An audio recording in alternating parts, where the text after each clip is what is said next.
Good afternoon, good afternoon. This is your girl, Miss Bev, with yet another video. Another video, just another video. A good video. A very, very, very, very good video. And this video is I'm actually doing this video for everyone, but more so for Innocent Dove. Innocent Dove is a part of our MBP family, and she has asked more than once, guys, about returning to Jamaica, but more so she wants information on like living in Jamaica off the grid. She doesn't want to come into a gated community as it relates to this, or I think a gated community that offers what she wants would be good, because at least the security hopefully would have been there, and then she could just go ahead and do what she wants to do. So I did some stuff for her here, and for every one of you who wants to return to Jamaica to live off the grid. And because off the grid is your ultimate freedom, right? No light bill, no this bill, no that bill, no water bill, no crazy bills. That when I came, my first bill, even though I had extra people in the house and nobody was mindful of helping to save on electricity, I would get up in the mornings and the AC ran all night. Well, mine is off. Mine is off. And yet the other room people ran the AC all night. There were so many things, and people, we don't really realize it until when it's too late. So my bill was $47,000. You know how much that works out to be in US dollars? Over $300, nearly $400 US dollars. Wait a minute. Right, 47. 150 for one. So 300 would be 45,000. And then we pass that over to more. So then afterwards, when they left, when everything else started sobering up, then it went down to 30 something, then it went to 20 something. So even last night I paid the bill, and we're here all the time, from January until now. January, February, this is what, end of January, February bill. Not end of January, but where we start in January to now. And the bill was only 18,000. So again, guys, you're inviting people to, like, people want to come to stay in your space. Some people have no conscience at all. So they want to come, they want to enjoy, but they never turn around to say, is it okay? Are we okay? Are we good? But if that's under the water now. Anyhow, I'm not complaining about that. I was just saying, you come home and you want to live off the grid, it's not such a bad thing if you can, that's what you want. So how to live off the grid in Jamaica, and this is your ultimate thing to freedom. Living off the grid in Jamaica can be a dream come true. Keyword, can be a dream come true. You have the fresh air, you have the natural beauty of Jamaica, and it can be self-sufficient. But to make it work, you must prepare wisely, guys. And this is why I didn't rush to just come tell her, oh man, this is what you could have done, and this is what you could have done. I said, let me get it done professionally. Let me just look at how other people are doing things. A lot of people are in the solar thing. A lot of people are getting water from the rivers. You see them running pipes. If you look at Cola Smith, he went to solar panels recently, and now and then if you look where the river is, you see all the pipes that they have connected to the water down there. So they are getting their water from the river, like, I guess, for showering and those things that would have run up a water bill if they had pipes connected to the government source of water that you had to pay for water. So let's first look at London shelter, because if you're planning to come home to Jamaica to live off the grid, first thing that you need to do is to look about the land space and the kind of shelter. So first, find the right location. Look for land that that has good soil, because if you're coming to live off the grid, definitely you're going to want to plant your own food. So you don't want to, like some places where, like in these developments where they dig down places and you don't have good soil. You have to really bring in truckloads of soil if you want the benefits of better soil, because they mash up the stone, then they mash up everything, and everything mix in. When you dig up this soil, it's a lot of white.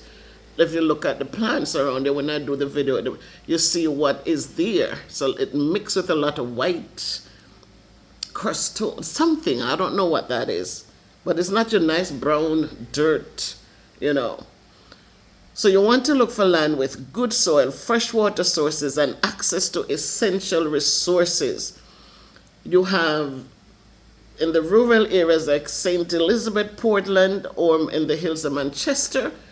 I would suggest those are good choices. Again, this is just my opinion. I'm just, looking into things, and I am saying that St. Elizabeth, Portland is great, and in the hills of Manchester are some of the better choices if you want to live off the grid. Buy a piece of land, don't lease the land. Ownership gives you full control and security. When you lease, there are certain things that you can't do, or if you even do it, it's not permanent, and so it's best if you buy a piece of land.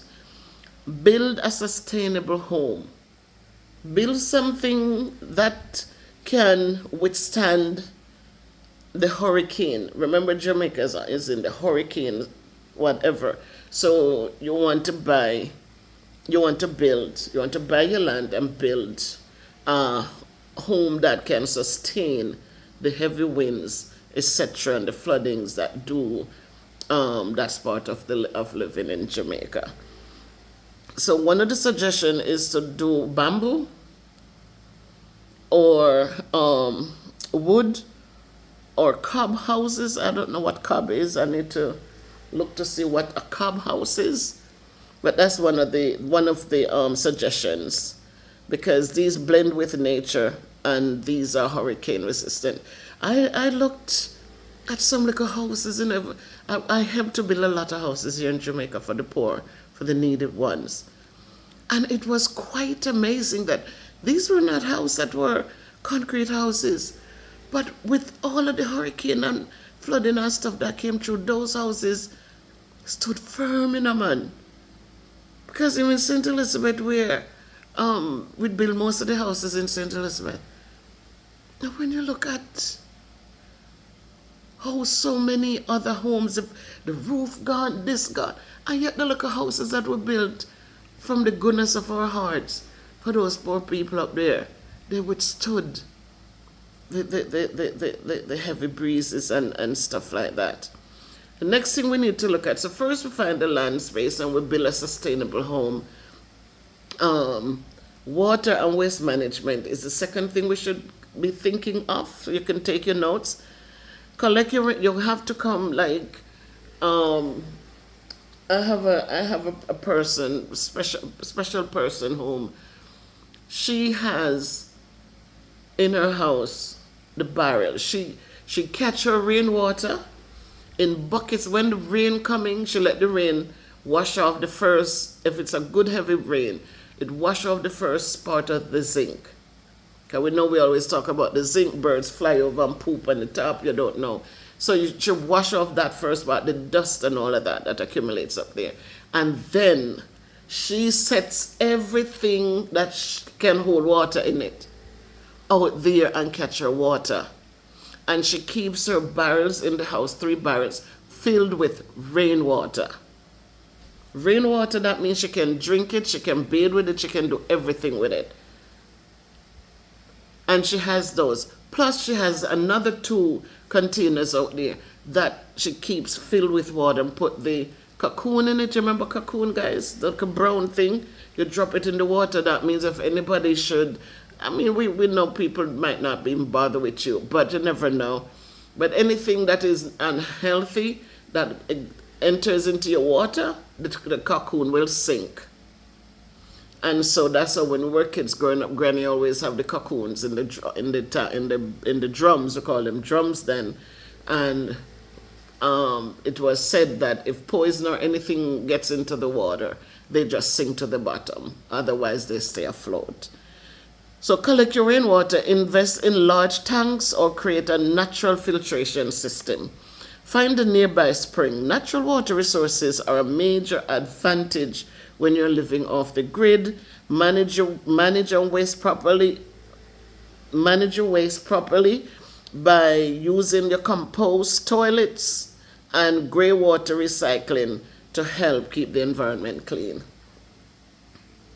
Compost toilets and grey water recycling. A lot of us, if we're going off the grid, we're going to use all the natural peeling from our food. We're not going to waste it, because we are not going to be creating a lot of garbage if we're off the grid, because there's no truck to come pick it up.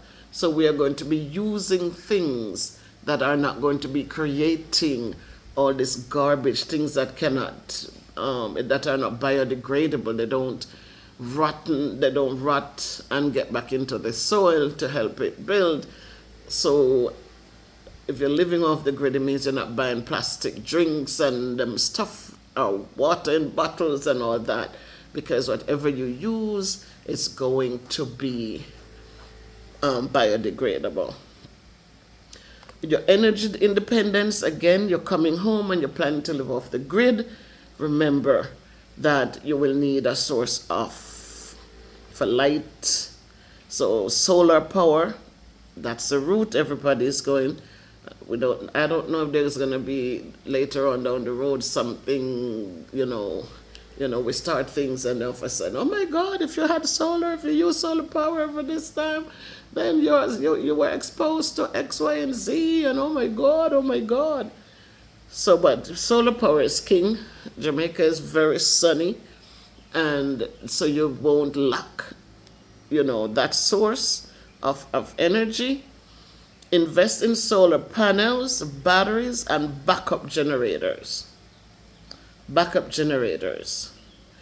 Wind and hydro alternatives. Again, like in Manchester, I think.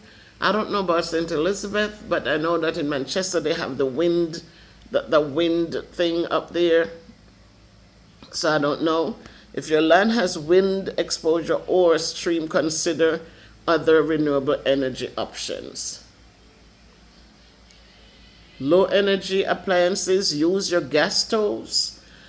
When you come home with your LED lights. I did a video when we had a power outage, and all the little LED lights that I had were so good. And I have guys, this is just interesting because this is interesting because I brought this home.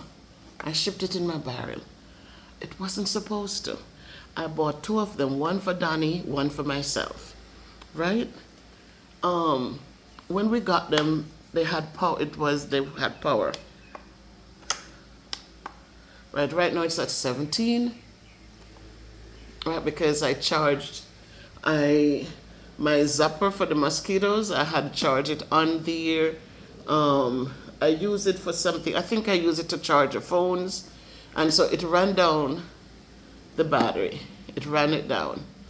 But when we bought them, they had power in them.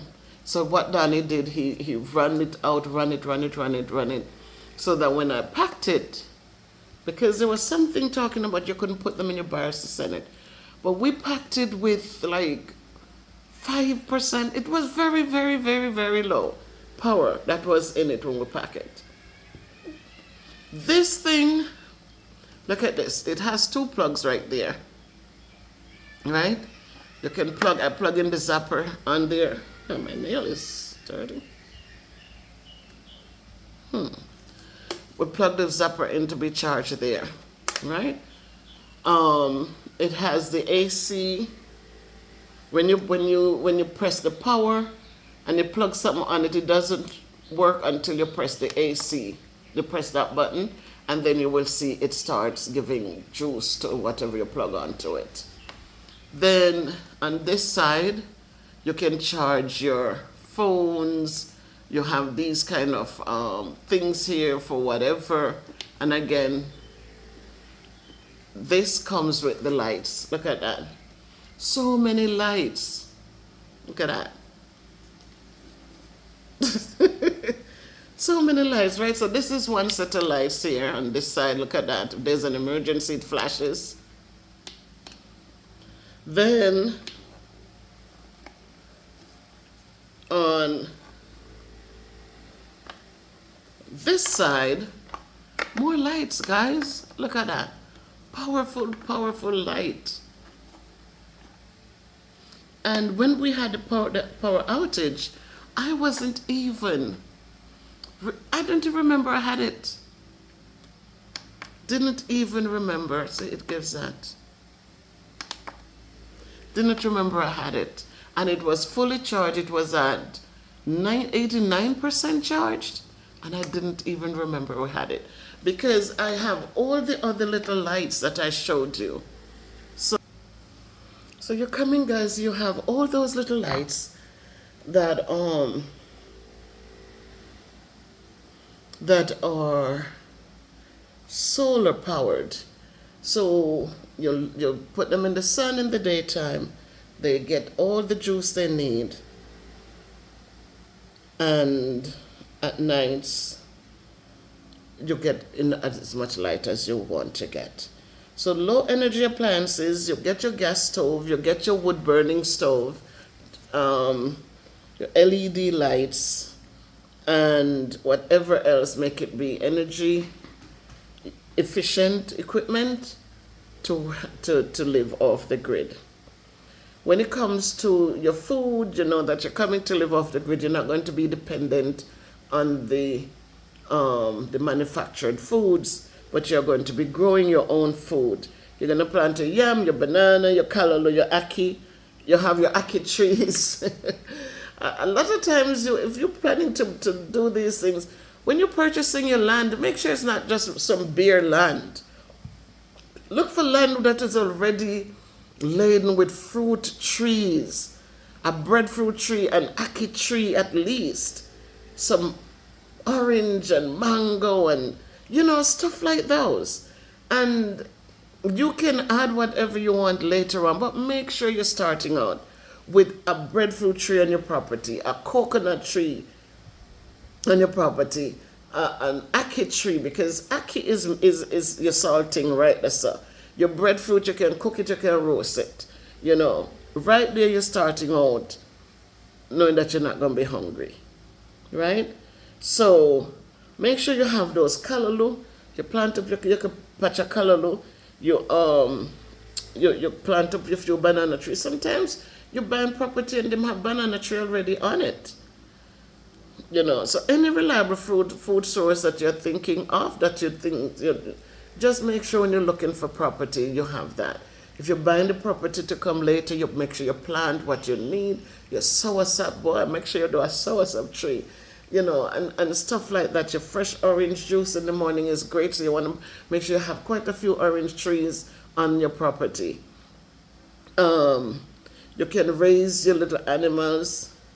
That's the disadvantage with like this gated community. You only have enough land that's it. The people are more into having like a lawn, grass pretty instead of having a little section for gardening. I don't know, but if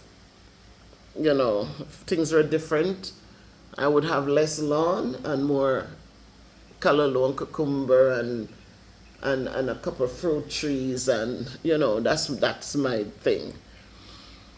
But you raise your small livestock, your chickens and your goats, and right there, sir, you have your eggs, you have your milk, so you have your protein source.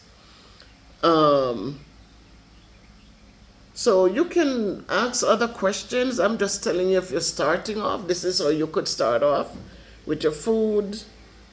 And you to make sure you have food, your food security. Make sure that you buy a piece of property compared to leasing the property. Make sure with your water source. Make sure with your energy source. Because even though you're off the grid, but you still need these things. So you're just not going to be dependent on what's there. You're going to maintain yours. Financially, sort out your documents well. Ensure you have your land title, your residence papers, if applicable, and your business license. If you are going to be selling stuff, if you're going to be doing so much eggs that I don't know if you need a business license, you're just going to sell eggs. But depending on the magnitude of what your plans are, make sure that you get your license for your business. Have your income plan, consider online work, your farming, and if you're making stuff, your jam, your jelly, stuff like those, that you make allowances in order to make those products and to get them sold. Know your neighbors well. My God, this is for your community security. Know your neighbors well. Good community relations provide more security and support. Yesterday I was here, and Saturday night, we had a big thing of rain. But my neighbor has a pretty dog, a nice dog. They keep it so well. It goes and gets its grooming done, so nice. And all the while I'm here, I hear the dog bark. But let me tell you something. I've never heard that dog bark ever, like a lot. Once in a while you hear him, you know. But Saturday, when the rain, and all of a sudden he's barking, or she, I don't know if it's a he or she, but barking. A lot of barking. When came into yesterday, a lot of barking. It's the first time I'm hearing the dog bark so much. In the night when it got dark, I noticed that their front door is open, but usually they had the light on the veranda comes on. But I didn't see the light comes on. They have a light in the back. I didn't see that light come on. And the dog just kept barking. So I just, I said, is the dog telling us something? You know, I don't know. But I have never heard the dog bark so much, ever, for the months I've been here. So I reached out to the security gate and I said, could you do a wellness check for me, please? Because this is the first time I'm hearing the dog barking so much. And I said, the night has come down, but I haven't seen them. Like they usually turn on the lights. I didn't see that happening. So I said, I don't know if something is wrong, and they said, okay, Miss Beverly, we will we'll call our supervisor, and then we'll go down and let them give us permission to go down and do a check. So I don't know if they did the check, but I just know the dog stopped barking. And even today I got up and I was looking to see if I see the neighbor, but I didn't see him. And I think he has a wife. He came and introduced himself to us, but I don't know. We just say hello. If he sees me on the veranda or I see him, I say, hey, how are you? And so much. That's what I know. But it was just different, you know. And in my head I said, you know, I am hoping that if I'm here and they don't see Kayla out for school or, you know, something at the bottom, that somebody will say, hey, it's a couple of days I haven't seen, you know, and do. So we have to have that kind of a connection in the community. I don't know a lot of people in the community. All I know is that when they pass here, they say hi to Miss Bell. As long as I'm on the veranda, they're very, you know, they pass and they see you and they say hello. Even kids coming from school. There's a young lady who goes to Westwood High School and she walks, she looks like she walks up and takes a taxi out by the gate there. But she's coming home and she says, good evening. And I said, oh, good evening, thank you so much. But it's a good feeling when you are in a space where, you know, where that can happen. So know your neighbors. It's good community relations provide security and support. Invest in security. Your guard dogs, your solar-powered cameras, and smart fencing help protect your property. The smart fencing is good. The solar, sometimes there's no solar power or no sun, but just do what you have to do. But as the solar powered cameras are available, use them to help, to protect, to help for your security, mentally and physically. I did a video yesterday. Our mental health is necessary. As we get into these things, we know it's going to be a little different. The thing is, we have options. So if you do it and it's not what you want, or if it's not going well, you know you can call the light and power people. Say, come put some electricity in my house. You can, you have options. So don't get into it and then because it's not working, you sit down and stress yourself out and it's okay to be off the grid. On the grid, to get back on the grid. On the grid, it just means that you're going to be paying more, for water bill, for light bill. You're going to might end up buying food. I hope that even if you get back on the grid, you will still do a little farming. But be prepared for whatever. So your mental and physical readiness, adjust to the island life. We know things move slower. We have to be patient. As I said, you go to the bank to do business, just be prepared to wait a long time.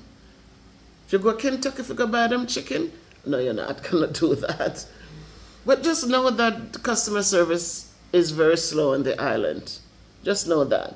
You go to pay your taxes, you're going to have to sit and wait. So be prepared for those things. Just take a book and chill. Take something to read and just chill. When you are mentally prepared for things, you get more done.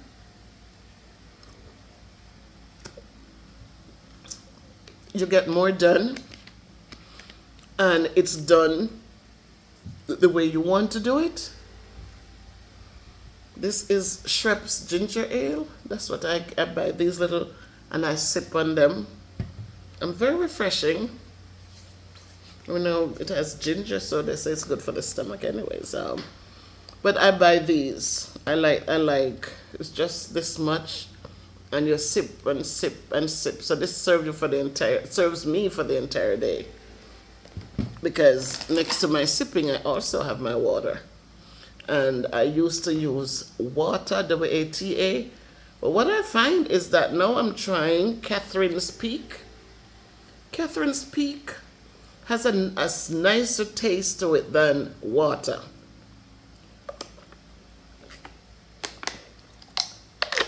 So I bought a purifier. I bought something to filter the water, but I don't like that taste at all to filter the pipe water. So I use that. But adjust to the island life. Learn survival skills if you need to. Have your first aid. Things when you come in, bring your first aid kit. I actually brought 2. And I sent one of them to Kayla's school teacher, so they would have that at the school. And when I was coming, I I refreshed them, so I put a lot of things in both of them. I have one for myself and one for Kayla's. I gave one to Kayla's school. So make sure when you're coming that you include that in your movement. See, I have my first aid kit right here, so has a lot of goody stuff in there. And then the other bigger one, the big one, I sent that to her school. So have those things available if you're going to be off the grid and you're going to be doing your farming and doing all those things. Make sure that you bring those things to help keep you safe, to help take care of any cuts or bruises. Any falls, you have what it is. Your natural medicines can be life-saving.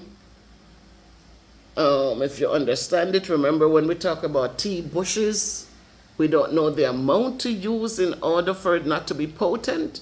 So just be careful. 3 leaves, they say, is enough to make a cup of tea. And again, stay mentally strong.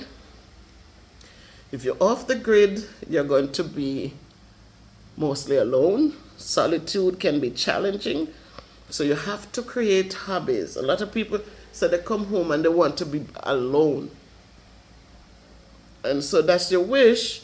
Then you gotta still stay connected when needed.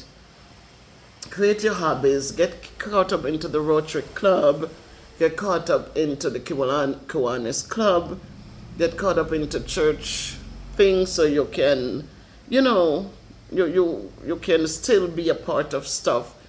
Get your hobbies. I like to crochet. I haven't crocheted a centerpiece in a while. I've focused on doing blankets, especially in the last off. I was doing blankets. I didn't even finish the blanket for Gia, but I can finish it because she's growing. And so just remember, solitude can be challenging.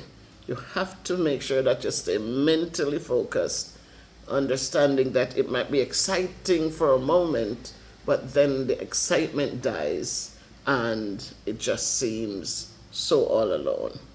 So living off the grid in Jamaica offers a lot of freedom and peace, but remember that it requires careful planning. If you prepare wisely, you can create a life that is self-sufficient, fulfilling, and in harmony with nature. Just remember that. So again, if you're coming, what you ask me, what are some of the things you would need? And I have said you need land and shelter. It's better to buy than to lease. You need your water and waste management. You got to figure out how you're going to manage those things. Your energy independence. You have to figure out that you have to make sure that you're bringing your generator, a backup generator. You're going to invest in the solar panels. You're going to bring home a lot of batteries, different size batteries. Low energy appliances, you definitely will use your gas stove, or you can use your wood fire or your coal pot to help with those things. You'll be, for food and security, you want to grow your own foods, or make sure that the land you buy has a lot of fruit trees on it, your breadfruit tree, your coconut tree, and an ackee tree at least. That right there going to provide you with dinner. You have dry coconut on the tree, you can boil it down, you run down or what have you, and you can cook it down with your ackee. Your breadfruit, you can roast it or you can cook it, and you have a dinner right there, sir. So another thing, your financial thing, make sure you sort out your documents, make sure when you buy your land, it has a title for it. Too many people are buying land without title, and they only know there's no title after them pay the money. Do your due diligence, do your research. Don't let people just 1.5 million for the piece of land, you know, and you feel it's a good deal, and then you just come with money and pay for it, and then when you go and sit down with your lawyer and everything, you find out so there's no title, and now it's another thing to worry about. Make sure you do due diligence. Make sure there's a piece of paper to go with the land, or the person has a right to sell the land. So make sure those things are in order. Then make sure that you connect with some group or something. Make sure the community knows you. Make sure, you know, that you have that community relation, because I'm sure wherever you're going to buy your land, there will be other people like you who wants to live off the grid, and so you can work together to build. Be prepared for natural disasters. Know how to reinforce your home and store your emergency supplies. Remember, Jamaica is in the hurricane thing, and so more likely than not, each year there's a hurricane that passes through Jamaica. Adjust to island life is going to be interesting, especially you're coming from America where things are so different. It will be a shell shock. You know, don't think it's going to be a piece of cake. Just prepare yourself mentally and physically to be able to do this thing off the grid. So I hope this is helpful. 34 minutes. I hope that, and if there are any other questions, please leave them in the comments. And again, guys, remember to subscribe to the channel.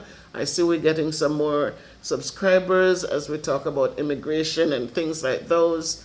More subscribers are coming. Remember, guys, welcome to the channel. Welcome to the MBP family. I absolutely appreciate you guys. But please remember, as you subscribe, to make sure that you hit the notification bell. Hit the bell that says all. It means that when I drop videos, you guys will get them and you'll be able to just view the video so I can get the views as well. Remember to watch the advertisements.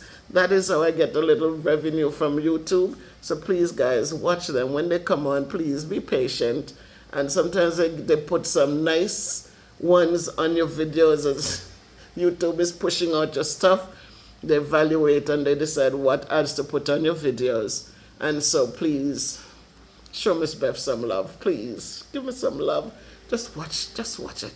When the ads come on, just like you're home or watching. When the ads come, you run to the bathroom or you run to the fridge to get a drink. Please, just watch it. You can't be good, be careful, but do good, walk good. And if you're planning to come back to Jamaica, watch this video, take your notes, and so that when you come, I'm hoping this is helpful enough, so that when you come, the transition is smooth. Bye. Why am I reaching up to touch that button? When, Christopher, thank you so much. You make it so I could just sit and relax. And I'm taking pictures. Click, click, click, click. So I'm getting a lot of, because I don't have to be reaching up to touch the button. I could just sit and pose and click.